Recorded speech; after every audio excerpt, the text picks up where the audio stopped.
ప్రభువునందు ప్రియా దేవుని బిడ్డలారా, నేటి వాక్య ధ్యానం కొరకు సహకారాన్ని ఇస్తున్న కుటుంబము వేములపల్లి వాస్తవ్యులు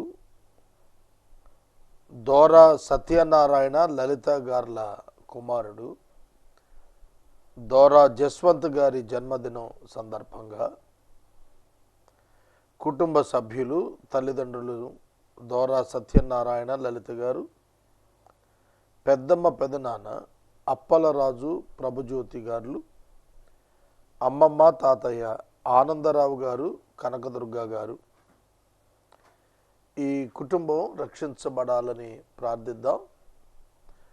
దోరా జస్వంత్ గారికి నూతన జన్మదిన ఆశీర్వాదములు ప్రభువు ఇచ్చినట్లుగా మనం ప్రార్థన చేద్దాం. ఈ దినం ఈ మాసంలో చివరి రోజు, ఆగస్టు మాసం పూర్తవుతోంది. మరొక 3 గంటల్లో సెప్టెంబర్లో ప్రవేశిస్తాము. ఈ యొక్క నూతన సంవత్సరం 2016లో 3 భాగాల్లో 2 భాగాలు నేటితో పూర్తవుతున్నాయి. మరొక 4 మాసాలు మిగిలింది. ఈ సంవత్సరానికి 2/3 కంప్లీట్ అయిపోయాయి. దినాలు వేగంగా పోతున్నాయి. మనం కూడా అంతకంటే వేగంగా ప్రభువు రాకడ కొరకు సిద్ధపడాలి. ఇది జ్ఞాపకం ఉంచుకోండి. ప్రార్థన చేద్దాం. దోరా జస్వంత్ గారి కొరకు, సత్యనారాయణ లలిత గారి కొరకు ప్రార్థిద్దాం. ఎపిసోడ్ సహకారులు ఈ మాసం చాలా తక్కువ మంది వచ్చారు. అవసరతలు నిండుగా ఉన్నవి. కృప కొరకు అర్థిద్దాము. ప్రార్థన. మమ్ములను మిక్కిలిగా ప్రేమిస్తోన్న మా ప్రియ పరలోకపు తండ్రి, మీ పరిశుద్ధ గణనామమునకు వందనములు, స్తోత్రములు చెల్లిస్తున్నాము. ప్రభువా, ఈ యొక్క సమయంలో మీ దాసుడు దోరా జస్వంత్ కొరకు వందనాలు. తల్లిదండ్రులు సత్యనారాయణ గారు, లలిత గారి కొరకు కృతజ్ఞతలు. వారి తాత, అమ్మమ్మ, పెద్దమ్మ, పెదనాన్నగారులకై కృతజ్ఞతలు. జస్వంత్కు ఇచ్చిన నూతన దయాకిరీటం అనే నూతన సంవత్సరం కొరకై, జన్మదినం కొరకై స్తోత్రాలు. బిడ్డను దీవించండి, ఆశీర్వదించండి. రక్షణ భాగ్యాన్ని కుటుంబానికి ఇవ్వండి. ఆగస్టు మాసం అంతా కాపాడారు, సజీవులుగా మమ్మలను ఉంచారు. నాయన, మరొక 3 గంటల్లో నూతన మాసం చూడటానికి మాకు ఇస్తున్న కృపకై మీకు కృతజ్ఞతలు. ఈ సంవత్సరంలో 2 భాగాలు పూర్తయ్యాయి, మరొక భాగం మిగిలింది. మీ సహాయం ఏమని అడుగుతున్నాము. ప్రభు, ఘనత, మహిమ, ప్రభావాలు మీరు పొందమని, మా ప్రేక్షకులతో వాక్య సత్యాలు మీరు బోధించి నేర్పించమని యేసు నామమున ప్రార్థిస్తున్నాము తండ్రి. ఆమెన్. ప్రభువునందు ప్రియ దేవుని బిడ్డలారా, దయచేసి మీ పరిశుద్ధ బైబిల్ గ్రంథాన్ని తెరవండి. మత్తయి సువార్త 22వ అధ్యాయము 41వ వచనం నుండి 46వ వచనము వరకు ఉన్న వాక్య భాగం నిన్న నేను చదివాను. దీని మీద మరింత సమాచారం, వాక్య అర్థం మీకు తెలపాలని నేను ఆశపడుతున్నాను. ఒకప్పుడు పరిచయులు కూడి ఉన్నారు. యేసు వారిని చూసి మాట్లాడుతూ, క్రీస్తును గూర్చి మీకేమి తోస్తోంది అని అడిగారు. ఆయన ఎవని కుమారుడు అని అడిగారు. అందుకు వారు, క్రీస్తు దేవుని కుమారుడు అని, దావీదు కుమారుడు అని చెప్పారు. అందుకు ఆయన, అలాగైతే నేను నీ శత్రువులను నీ పాదముల క్రింద ఉంచు వరకు నీవు నా కుడిపార్శ్వమున కూర్చుండమని ప్రభువు నా ప్రభువుతో చెప్పెను అని దావీదు ఆయనను ప్రభువుని ఆత్మ వలన ఎలా చెప్పుచున్నాడు? దావీదు ఆయనను ప్రభువుని చెప్పిన ఎడల ఆయన ఎలాగో అతనికి కుమారుడుగును అని వారిని అడగగా, ఎవడునూ మారు మాట చెప్పలేకపోయాను. మరియు ఆ దినము నుండి ఎవడునూ ఆయనను ఒక్క ప్రశ్నయు అడుగ తెగింపలేదు. ఇది గత రాత్రి నేను చదివాను. కొన్ని మాటలు కూడా దీని మీద చెప్పాను. మరిన్ని మాటలు దీనిపై చెప్పాలని ఆశిస్తున్నాను. The major conflict in the world the major conflict in the world among the religions. మతాలు, ప్రపంచంలో మతాల మధ్య ఉన్నటువంటి ఒక అంతర్యుద్ధం, ఒక వైరుధ్యం, ఒక కలహం ఏమిటంటే యేసు యొక్క దైవత్వ నిరూపణ. యేసుక్రీస్తు దేవుడా, యేసుక్రీస్తు మానవుడా? ఇది ప్రశ్న. బైబిల్ దానికి చక్కటి సమాధానం చెప్పింది. యేసుక్రీస్తు దైవనరుడు, మనము నరులము, ఆయన దైవ నరుడు. ఇది ప్రపంచ మానవులకు సంపూర్ణంగా అర్థం కాలేదు. ఎందుకు అర్థం కాలేదు? ప్రాముఖ్యమైన ప్రశ్న. దానికి జవాబు తెలిస్తే మేజర్ కన్ఫ్యూజన్ తొలగిపోతుంది. ఎందుకు అర్థం కాలేదు? ఎందుకు అర్థం కాలేదంటే పరిశుద్ధాత్మ వలన తప్ప యేసుక్రీస్తు దేవుడు, దేవుని కుమారుడు అని ఎవడూ కూడా తెలుసుకోలేడు అని వాక్యం చెబుతాను. దేవుని ఆత్మ కలిగిన వాడు తప్ప ఆత్మ సంబంధమైన విషయములను వివేచింపలేడు. ఇది వాస్తవం, గ్రహించండి. కనుక హ్యూమన్ మైండ్, మానవ మనస్సు, మానవ జ్ఞానం, మానవ గ్రహింపు పరలోక సంబంధమైన విషయాలను గ్రహింపలేదు. గుర్తుపెట్టుకోండి, వివేచింపలేదు. It must be revealed by God himself. దేవుని చేత ప్రత్యక్షపరచబడితేనే తప్ప, అనుగ్రహించబడితేనే తప్ప ఒక మానవుడు దైవ సంగతులను తెలుసుకోలేడు. ఇది ప్రాథమిక సత్యం. ఇది ప్రాథమికమైనటువంటి సత్యం. కనుక ఈ సమయంలో వాక్యం వింటున్న ప్రతి ఒక్కరికి నేను మనవి చేస్తున్నాను.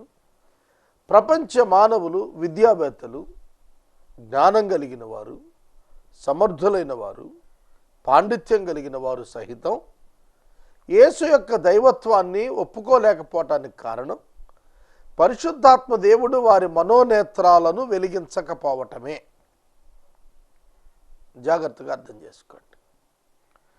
యేసుక్రీస్తు ప్రభువును దేవుని కుమారుడిగా, అనగా క్రీస్తుగా, మెస్సియగా అంగీకరించుట ఇది ఎట్లా అనుకూలం? అనగా దైవాత్మ వలననే.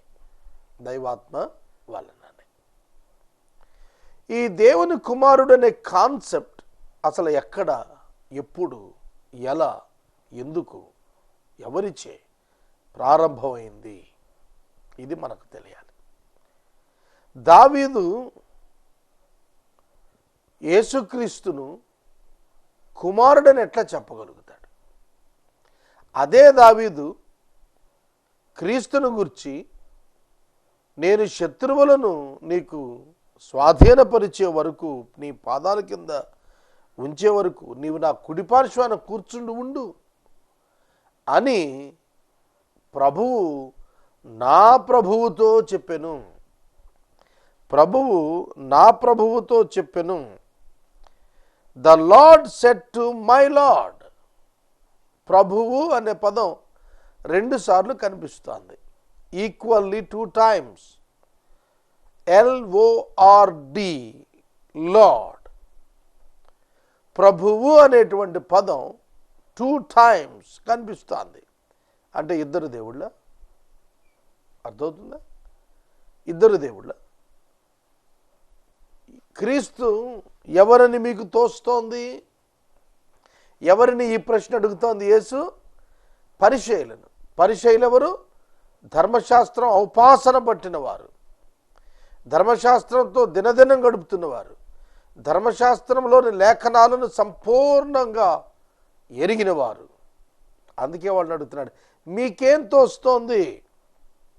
మీకు ఏమి తోస్తోంది? ఏమి తోస్తోంది అంటే ఏమిటి అర్థం? What do you think about the Christ? తోస్తోంది అనే పదం, నీకేం తోస్తోంది అంటే నీకేమనిపిస్తోంది, నువ్వేమనుకుంటున్నావు?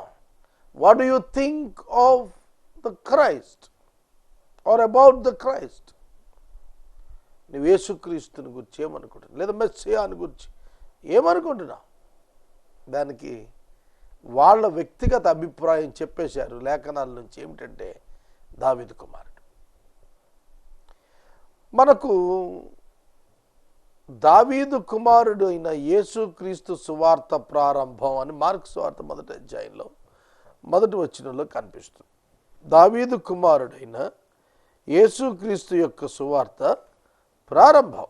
ఎందుకని అట్లా కనిపిస్తోంది? దావీదు కుమారుడు, దేవుని కుమారుడు అయిన యేసుక్రీస్తు సువార్త ప్రారంభం కనుక దేవుని యొక్క కుమారుడు యేసుక్రీస్తు అని కనబడుతుంది. రోమాపత్రిక 1వ అధ్యాయం, దావీదు వంశమునందు పుట్టినందున శరీర రీతిగా యేసు దావీదు కుమారుడుగాను, మృతులలో నుండి తిరిగి లేచుట వలన యేసు దేవుని కుమారుడుగాను ప్రభావముతో నిరూపించబడింది అన్నాడు. ప్రభావంతో నిరూపించబడింది. లూకాసు వార్త 18వ అధ్యాయం చివరి భాగంలో ఎరికో ప్రాంతపు గుడ్డివారు, దావీదు కుమారుడా యేసు కరుణించు అని కేకలు వేశారు. దావీదు కుమారుడా అన్నప్పుడు మెస్సియా, క్రైస్ట్, జీసస్, సేవియర్ అని కేకలు వేశారు. కనుక యేసుక్రీస్తు ప్రభువు దావీదు కుమారుడు అనేది యేసు యూదా గోత్రంలో మరియ గర్భాన, కన్యక మరియ గర్భాన ఉదయించినందున ఆయన దావీదు కుమారుడిగా పిలువబడటానికి సంపూర్ణమైన అవకాశము ఇచ్చాడు. కనుక దావీదు కుమారుడే యేసు. ఆయన పిలిపించుకున్నాడు. He likes that name. ఆయనకు ఆ పేరు ఇష్టం. ఆయన ఆ పేరిట పిలిపించుకున్నాడు. దావీదు కుమారుడా అని ఆయన పిలిపించుకున్నాడు. సోదరుడా, సోదరి, ఆయన దావీదుకు ప్రభు ఎట్లవుతాడు అన్నప్పుడు ఇన్కార్నేషన్, నరావతారి అయిన దైవవాక్యము, నరావతారి అయిన దైవవాక్యము. దేవుని యొక్క వాక్కు సమస్త సృష్టిని సృజించినది.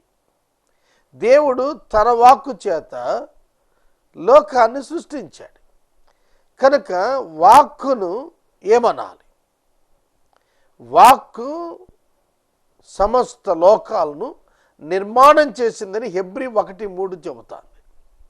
కనుక వాక్కు నిర్మాణకుడు అందామా, లేకపోతే వాక్కును సృష్టిలో భాగం అంటామా?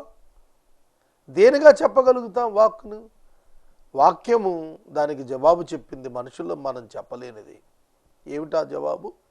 ఆదియందు వాక్యం ఉండెను, వాక్యము దేవుడై ఉండెను, వాక్యము దేవుని యొద్ద ఉండెను. ఆదియందు వాక్యం ఉండెను, ఆదియందు దేవుడు ఉండెను, ఇక ఎవరు లేరు. ఆ సమయమున ఆదియందు వాక్యం ఉండెను, వాక్యము దేవుని యొద్ద ఉండెను, వాక్యము దేవుడై ఉండెను, వాక్యము శరీరధారి అయి కృపాసత్య సంపూర్ణుడిగా మన మధ్యన నివసించెను. Jesus tabernacled among us. శరీరమును ధరించినటువంటి వాడై ఈ లోకానికి కన్యక గర్భాన వచ్చాడు. కనుక ఈ సన్ ఆఫ్ గాడ్ అనే కాన్సెప్ట్ మనకు అర్థమైనప్పుడు యేసుక్రీస్తు ఆరాధనకు అర్హుడుగా మనం, పూజనీయుడిగా మనం ఒప్పుకుంటాం. యేసుక్రీస్తు ప్రభువును గురించి మొట్టమొదటి ప్రవచనము చెప్పినది ఎవరు? ఇది మనకు తెలియాలి. యేసుక్రీస్తుని గురించి మొట్టమొదట ప్రవచనం చెప్పినది దేవుడే. చాలా జాగ్రత్తగా వినాలి. ఏదైనా వనములో ఆదాము హవ్వలను దేవుడు నిర్మాణము చేసిన తరువాత ఉంచి ఉన్నాడు. వారికి ఆజ్ఞ ఇచ్చాడు. ఒకే ఆజ్ఞ, నిషిద్ధ ఫలంగా దేవుడు ఎంచిన మంచి చెడు తెలివినిచ్చు వృక్ష ఫలం. ఫలమున పాపము లేదు. ఫలము పరీక్షార్థం ఇవ్వబడింది. మంచి చెడు తెలివిని ఇచ్చే వృక్షఫలం తినద్దన్నాడు ప్రభు. అది తిన్న దినమున నీవు చస్తావు, నా నుండి దూరం అవుతావు అని చెప్పాడు. కనుక మనుషులకు దేవుడు ఆజ్ఞ ఇచ్చి ఏదేను వనాన ఉంచాడు. కనుక ఏదేను వనములో ఉన్నటువంటి మానవుడు పాపం చేశాడు. అంటే disobedience to the word of God, wilfully, ఇష్టపూర్వకంగా దైవ ఆజ్ఞను ధిక్కరించి పాపి అయ్యాడు. పాపి అయినప్పుడు అతనికి పాపము కారణంగా అతడు సిగ్గు ఎరిగిన వాడయ్యాడు, భయము తెలిసిన వాడయ్యాడు, ఒంటరి వాడైపోయాడు,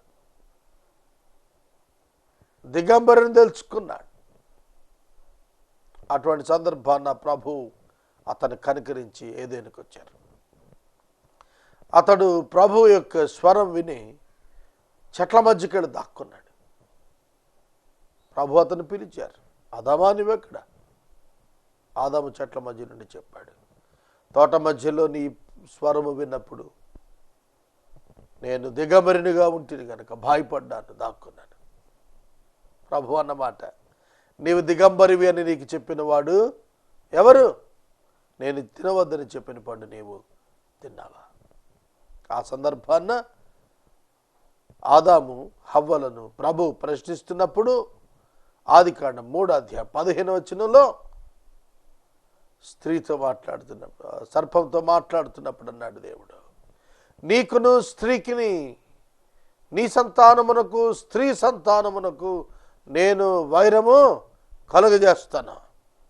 నీకును స్త్రీకిని, నీ సంతానమునకును స్త్రీ సంతానమునకును వైరము కలుగజేస్తాను. మానవులందరూ పురుష సంతానం, మనుషులందరూ పురుషుల ప్రమేయంతో పుట్టిన వారే, కానీ స్త్రీ సంతానం రావాలి. స్త్రీ సంతానం సర్పము తల చితుకగొట్టుతుంది. ఏదైనా వనములో ఆదాము హవ్వలను శోధించి పాపములోనికి నెట్టివేసిన అపవాది అను ఘట సర్పమును దాని తలను చితకగొట్టినట్లు, అనగా దాని అధికారమును నశింపచేయునట్లు. తలను చితకగొట్టుట అంటే అధికారమును నశింపచేయునట్లు దేవుని కుమారుడు ఈ లోకములో నరావతారిగా ప్రత్యక్షమయ్యాడు కన్యక గర్భాన. దీని నిమిత్తమే పాత నిబంధన అంతా కూడా భక్తులు ఎదురు చూస్తూ వచ్చారు. అబ్రహాము సైతం ఎదురు చూచాడు. అందుకే యేసుక్రీస్తు ప్రభు అబ్రహామును గురించి మాట్లాడుతున్నప్పుడు అబ్రహాము యోహాను సువార్త 8 అబ్రహాము నా దినము చూడవలెనని మిగుల ఆశించాడు, చూచి ఆనందించాడు అన్నాడు. అబ్రహాము సహితము దేవుడు ఆదామునకు వాగ్దానము చేసిన క్రీస్తు ఎట్లుంటాడో చూడాలని అనుకున్నాడు. దేవుని కుమారుడు ఎట్లుంటాడో చూడాలనుకున్నాడు. కనుక దైవ ప్రణాళికలో దేవుని కుమారుడు ఆయనను గూర్చినటువంటి వివరణ లేఖనాలు సాక్ష్యమిస్తూనే వచ్చాయి. దానియేలు గ్రంథంలో వృద్ధుని వంటి ఒక వ్యక్తి యొద్దకు యవనుడైన ఒక మనుష్యుడు వచ్చాడు అని అన్నాడు. తండ్రి కుమారుడు అనేటువంటి కాన్సెప్ట్, అనేటువంటి వివరణ లేఖనాల్లో దేవుని గురించి, దైవ కుమారుడు రక్షకుడైన యేసుక్రీస్తుని గురించి ఇస్తూ వచ్చాడు. కనుక దేవుని కుమారుడైన క్రీస్తు అనగా దేవుణ్ణి మానవులకు ప్రత్యక్షపరచువాడే దైవ కుమారుడు. దేవుడు ఎవడికి ఎన్నడూ ప్రత్యక్షం కాడు. ప్రత్యక్షం అయితే మనుషులు చనిపోతారు. దేవుణ్ణి ఎవడు ఎన్నడూ ఎప్పుడు చూసి ఉండలేదు. నిర్గమ 33:20 మోషే నన్ను చూసి ఎవడు బ్రతకడన్నాడు ప్రభు. కనుక God in his fullness and his light, ఆయన యొక్క వెలుగును సంపూర్ణ ప్రత్యక్షత ఇస్తే మానవాళి భస్మం అయిపోతారు. అందున దేవుడు స్టెప్ డౌన్ కండిషన్లో, తగ్గించుకున్న రీతిలో, సమస్త మహిమ వైభవాలను వదులుకున్న రీతిలో శరీరములో ఆ దైవత్వం కప్పుకొని, శరీరంతో కప్పుకొని ఆయన మనుషుల మధ్యకు వచ్చాడు. బెస్ట్ ఎగ్జాంపుల్ మందసపు పెట్టె. మందసపు పెట్టె తుమ్మకర్రతో చెక్కబడి వెలుపట లోపట బంగారము చేత తాపడం చేయబడి, లోపట మన్నా కలిగిన బంగారు పాత్ర, 10 ఆజ్ఞలు కలిగిన 2 రాతి పలకలు, చిగురించిన అహరోను కర్ర ఉంచబడి కరుణాపీఠం కింద అది నిలబడి ఉంటుంది. కరుణాపీఠం పరలోకాన్ని, దైవ అధికారాన్ని, దేవుణ్ణి జ్ఞాపకం చేస్తుంటే, అంటే దేవుని యొక్క హస్తముల క్రింద ఒక మందసం పెట్టి తుమ్మకర్ర మానవత్వాన్ని సూచిస్తుండగా, తాపం చేయబడిన బంగారం దైవత్వాన్ని సూచిస్తోంది. మిళితమైనటువంటిది బంగారపు లోహము, తుమ్మకర్ర చెక్క. ఈ రెండింటి యొక్క సమ్మిళితము మందసం పెట్టి. శరీరము దైవత్వము, మానవత్వము దైవత్వము కలయిక ప్రభు అయిన యేసు క్రీస్తు. ఆయన లక్షణములు మనం చూస్తే, ఆయన వాక్యము 10 ఆజ్ఞలు కలిగిన రాతి పలకలు వాక్యమును సూచిస్తున్నాయి. బంగారు పాత్రలోని మన్నా ఆయన జీవాహారము, నాశనము లేని వాడని సూచిస్తున్నాయి. చిగురించిన అహరోను కర్ర ఆయన నిరంతర యాజకత్వాన్ని సూచిస్తున్నాయి. కనుక నిరంతర యాజకత్వము, ఆయన సంపూర్ణమైన దైవత్వము, ఆయన దేవుని కుమారుడిని సూచిస్తుంది. అందుకే సృష్టి ప్రారంభం నుండి మానవులు సృష్టి యొక్క కర్త అయిన వాక్యము కొరకు కనిపెట్టారు. మీరు బైబిల్లో గమనించండి, మోషే కూడా ప్రవచించాడు, నా వంటి మరొక ప్రవక్తను మీ యొక్క సహోదరులలో నుండి మీ కొరకు దేవుడు పుట్టిస్తాడు, మీరు ఆయన మాట వినాలి, విననివాడు కొట్టివేయబడతాడు, ఖండెం చేయబడతాడు అని చెప్పాడు. కాబట్టి యేసుక్రీస్తు లోకానికి వస్తాడనేటువంటి సత్యము తరతరాలుగా ఇశ్రాయేలీయులకు ఇవ్వబడిన లేఖనాల్లో చెప్పబడుతూనే వచ్చింది. దావీదు దగ్గరికి వచ్చేవాడికి మరింత తేటగా విశదపరిచాడు. యాకోబు దగ్గర దేవుని యొక్క ప్రత్యక్షతగా వచ్చినది నరావతారుగున క్రీస్తే, ప్రీ ఇన్కార్నేటెడ్ క్రైస్ట్. ఒక నరునితో తెల్లవార్లు పోరాడాడు అన్నాడు. ఎవరా నరుడు? ఒక తల్లికి పుట్టినవాడా? చెప్పండి. ఆదికాండం 32వ అధ్యాయంలో యాకోబుతో యబ్బోకు రేవులో రాత్రంతా పెనుగులాడిన, ఆశీర్వాదం ఇచ్చుట కథను తొడగూటి మీద కొట్టినటువంటి ఆ నరుడు ఎవరు? నరుడు అంటే తల్లిదండ్రులకు పుట్టినవాడు అయి ఉండాలి కదా. కానీ ఆయన తల్లిదండ్రులకు పుట్టిన నరుడు కాదు.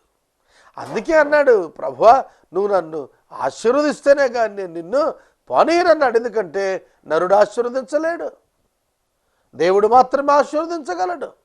ఆశీర్వాదము దేవుడు ఇవ్వవలసిందే. ఆశీర్వాదం అనగా జీవము, జీవమిచ్చువాడు. యేసు యోహాను 10లో చెప్పారు, నేను జీవాన్ని ఇవ్వటానికి, సమృద్ధిగా జీవాన్ని ఇవ్వటానికి వచ్చాను. అర్థమవుతుందా? కనుక యాకోబునకు ప్రత్యక్షమైన వాడు, మండుచున్నటువంటి పొదలో ప్రత్యక్షమై మోషేను హోరేబు పర్వతం దగ్గరకు ఆహ్వానించి మాట్లాడినటువంటి వాడు. దేవుడు మాట్లాడాడు అన్నాడు, దేవుని యొక్క దూత మాట్లాడాడు అన్నాడు.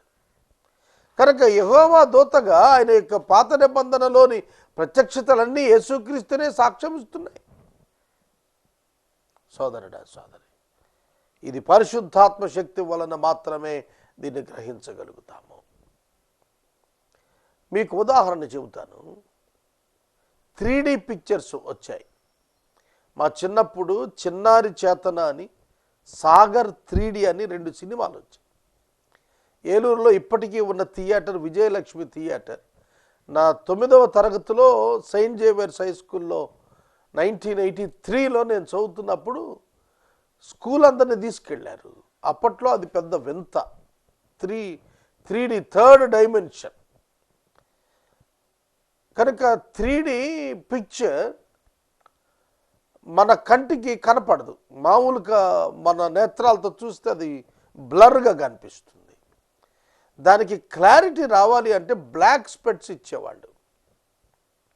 అర్థమవుతుందా? కళ్ళు బాగానే ఉన్నాయి, మిగిలినవన్నీ చూడగలుగుతాం, కానీ స్క్రీన్ పైన ఆ 3D థర్డ్ డైమెన్షన్ ఆ పిక్చర్ మనం చూడలేం, చూస్తే కనపడదు.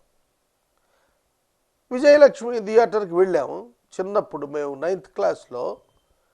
లోపల పంపిస్తూ ఒక పెట్టె నిండా నల్ల కళ్ళద్దాలు పెట్టుకొని ఉన్నారు. సాధారణంగా థియేటర్లోకి వెళ్ళేటప్పటికి చీకటిగా ఉంటుంది, చీకట్లోకి పంపిస్తూ నల్ల కళ్ళద్దాలు కళ్ళకు పెట్టి పంపించారు. ఎట్లా ఉంటుందండి? సీటు వెతుక్కుని కూర్చున్నాక కళ్ళద్దాలు పెట్టుకోవాలి. నల్ల కళ్ళద్దాలు పెట్టాడు, నేను అలానే పోయా లోపల, నాకేం కనపట్టలే. స్క్రీన్ మీద పిక్చర్ కనిపిస్తోంది, ఈ సీట్ల మధ్య నుండి పోవాలి కదా, కనబట్టలే. సీట్లో కూర్చున్న తర్వాత నేను ఆ కళ్ళద్దం తీసి చూస్తే సరిగా పిక్చర్ బ్లర్గా కనిపిస్తుంది.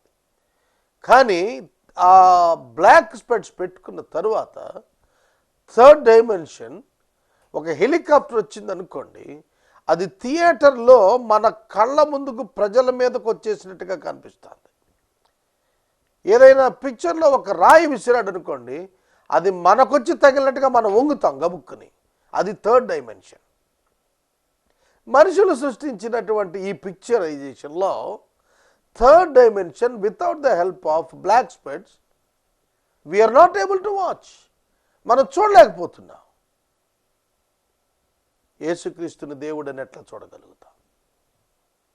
ఒక నరుడిగా ఆయన మన మధ్యన సంచరిస్తుంటే ఆయన చూచి ఈయన దేవుని కుమారుడిని ఎట్లా చెబుతాం? Only with the help of the Holy Spirit, పరిశుద్ధాత్మ ద్వారానే తప్ప. అందుకనే అన్నాడు యోహాను, నీరు రక్తము సాక్ష్యం ఇస్తున్నాయి ఒకదానికొకటి అన్నాడు. అక్కడ ఆత్మయు కలిసి సాక్ష్యం చెబుతున్నారు, సాక్ష్యం సత్యము అన్నాడు. అవును, కనుక యేసుక్రీస్తు ప్రభు దేవుడు, దేవుని కుమారుడు అని దావీదు చెప్పటానికి, తన కుమారుడికి చెప్పటానికి ఇష్టపడటానికి కారణం ఏమిటంటే, నా వంశంలో పుడతాడు, కానీ నా ప్రభువే, నా ప్రభువు నా వంశంలో పుట్టినందున నా కుమారుడు అవుతాడు అనేది దావీదు యొక్క కాన్సెప్ట్. కనుక ప్రభు అడుగుతున్నాడు, యేసు దావీదునకు కుమారుడు ఎట్లా అవుతాడు? మీరు దావీదు కుమారుడు అంటున్నారు కదా. ఎస్, 100%. ఎందుకంటే దావీదు యొక్క ఊరిలో, దావీదు యొక్క గోత్రములో, దావీదు యొక్క వంశములో, యూదా గోత్రములో వాగ్దానాలు నెరవేరుస్తూ, అబ్రహాము చెప్పిన వాగ్దానములు, ప్రవచనాలు, మోషే చెప్పిన ప్రవచనాలు, ప్రవక్తలు చెప్పిన ప్రవచనాలు నెరవేరుస్తూ ఆయన జన్మించడం ఉంది చూశారు. అది ఈనాటి మానవులు అంగీకరించలేకపోతున్నారు. బైబిల్ చదువుతున్నప్పుడు దాని యొక్క అర్థం గ్రాహ్యం చేసుకోవటం దైవాత్మ చేతనే సాధ్యం. అందుకే మీరు నన్ను గురించి ఏమనుకుంటున్నారు? ప్రజలు అలా చూస్తున్నారు. యోహాను సువార్త 6వ అధ్యాయంలో యేసుక్రీస్తు ప్రభువారు, నా శరీరము తిని నా రక్తము తాగితేనే తప్ప మీరు నిత్య జీవం కలవారు కారు అనగానే యూదులు చాలా అభ్యంతరపడ్డారు. ఏమైనా అభ్యంతరపడ్డారు? ఇతడు ఎలాగూ తన మాంసము రక్తము తిననీయగలడు, తాగనీయగలడని ఆనాటి నుంచి అనేకులు ఆయనను వెంబడించడం మానేశారు. ప్రభు శిష్యులతో అన్నారు, మీరు నన్ను విడిచి వెళ్ళిపోతారా? పేతురు అన్నాడు, నీవు క్రీస్తువు, సజీవుడైన దేవుని కుమారుడవు, నీవు క్రీస్తువు, మేము నిన్ను విడిచి ఎక్కడికి పోగలము అంటూ నీవు నిత్య జీవపు మాటలు కలిగిన వాడువు. You are the living God of the word of the life. నిత్య జీవము కలిగిన మాటలు నీ యొద్ద ఉన్న. You are the word of God and you are the son of God. We can't leave you, మేము నిన్ను విడిచి వెళ్ళలేమన్నాడు. వెంటనే యేసు ప్రభు చెప్పారు, ఇది రక్త మాంసములు నీకు బయలుపరచలేదు కానీ పరలోకమునందున్న దేవుడు నీకు బయలుపరిచాడన్నాడు. It's true. రక్త మాంసములు మనసుతో, మెదడుతో, ఆలోచనతో, గ్రహింపుతో, మానవ తలంపులతో యేసుక్రీస్తును దేవుడని ఒక మనిషి అంగీకరించలేడు. Unless until the Holy Spirit reveals him that Jesus is Christ and the son of God. యేసుక్రీస్తే దేవుడు రక్షకుడు, వాక్యము దైవ కుమారుడని పరిశుద్ధాత్ముడు చెబితేనే ఒక తలంపున అది అర్థం అవుతుంది. సోదరుడా, సోదరి, నేను చెప్పాల్సింది ఇంకా మిగిలిపోయింది. నిన్న మాట్లాడాం, ఇంకా మిగిలిపోతోంది. దావీదునకు కుమారుడుగా, దావీదునకు ప్రభువుగా ఆయన ఏకకాలములో ఆయన పిలువబడినప్పుడు ఆయన దైవనరుడని అర్థం అవుతుంది. ఆ మాటకు మరి ఒక్కడు ఆయనను ప్రశ్నించడానికి సాహసం చేయలేదు. ఆ దినం మొదలుకొని ఎవ్వడు ముందుకొచ్చి ఆయన ప్రశ్నించలేదు. యేసును సంధించిన ప్రతి ప్రశ్నకు మానవులకు జవాబు దొరికింది. అన్ఆన్సర్డ్ క్వశ్చన్స్ లేవు. ప్లీజ్ నోట్, అన్ఆన్సర్డ్ క్వశ్చన్స్ లేవు. యేసునద్దకు వచ్చి అడిగిన ప్రతి ప్రశ్న ఆన్సర్ చేయబడింది. He never escaped for giving the answers. జవాబులు ఇవ్వటానికి ఆయన నుండి తప్పించుకోలేదు. ప్రతి క్రైస్తవుడు అర్థం చేసుకోవాలి, ప్రతి మానవ ప్రశ్నకు బైబిల్ జవాబు చెప్పగలదు. You need to equip and train. నువ్వు సిద్ధం అవ్వాలి, నువ్వు గ్రహించాలి తప్ప నువ్వు జవాబు చెప్పలేని ప్రశ్న బైబిల్లో లేదు. నేటి వాక్య ఉపదేశానికి సహకారం ఇచ్చిన కుటుంబము వేములపల్లి వాస్తవ్యులు దోరా జశ్వంత్ గారి జన్మదినం సందర్భంగా తల్లిదండ్రులు సత్యనారాయణ లలిత గారు, పెద్దమ్మ పెద్దనాన్న అప్పల రాజు ప్రభుజ్యోతి గారు, అమ్మమ్మ తాతయ్య ఆనందరావు కనకదుర్గ గారు, వీరిని ప్రభు దీవించునుగాక.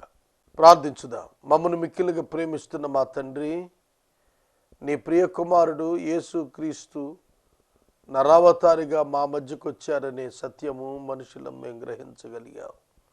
ఇది నీ ఆత్మకార్యమే ప్రభు, మీకు కృతజ్ఞతలు. ఎవరో చెప్పారని మేము నమ్మటం లేదు. మా వ్యక్తిగతంగా కన్విక్షన్తో, ఒప్పుదలతో దీన్ని నమ్మగలుగుతున్నాం. అందుకై వందనాలు ప్రభు. మీ దాసుడు దోరా జస్వంత్ కొరకు ప్రార్థిస్తున్నాం.